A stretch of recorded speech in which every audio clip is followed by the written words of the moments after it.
সকলে কেমন আছো বন্ধুরা? ভিডিও শুরুতেই আমি আমার চ্যানেলটিকে সাবস্ক্রাইব করার এবং লাইক করার জন্য অনুরোধ জানালাম সকলের কাছে। আজ আমার রেসিপিতে রয়েছে ইলিশ মাছ। মাছটাকে আমি ভালো করে কেটে ধুয়ে নিয়েছি।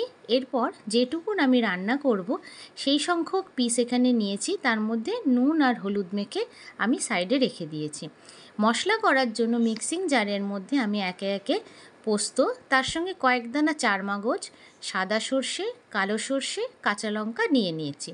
কাঁচা লঙ্কার পরিমাণটা আপনারা আপনাদের ইচ্ছা মতন বাড়াতে বা কমাতে পারেন। এরপরে সর্ষে পোস্তর একটা পেস্ট তৈরি করে নিয়েছি। অন্য একটি পাত্রের মধ্যে টক দই দিয়ে তার মধ্যে সর্ষে পোস্তর পেস্টটা দিয়ে দিয়েছি। পরিমাণ মতন নুন আর হলুদ দিয়েছি এই মশলাটা তৈরি করার জন্য।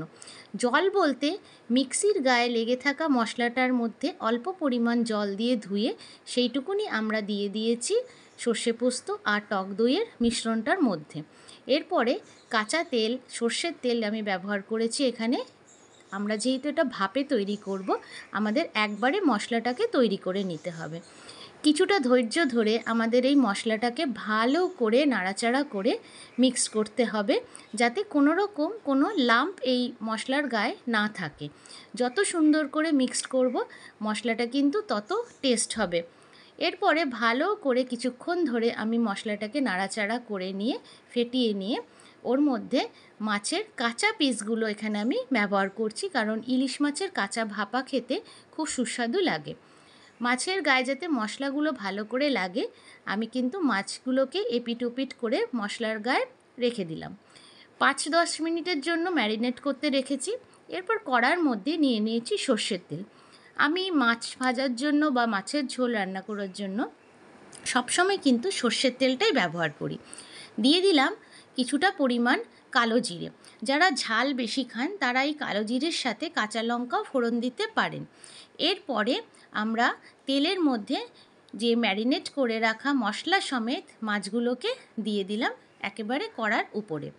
মাছের পিসগুলোকে বেশ কিছুক্ষণ এপিট ওপিট করে নাড়াচাড়া করতে হবে, কিন্তু খুব সাবধানে, যাতে মাছগুলো ভেঙে না যায়। এরপরে গ্যাসের হিটটাকে মিডিয়াম করে দিয়ে কিছুক্ষণের জন্য চাপা ঢাকা দিয়ে আমাদের মাছটা রান্না করতে হবে।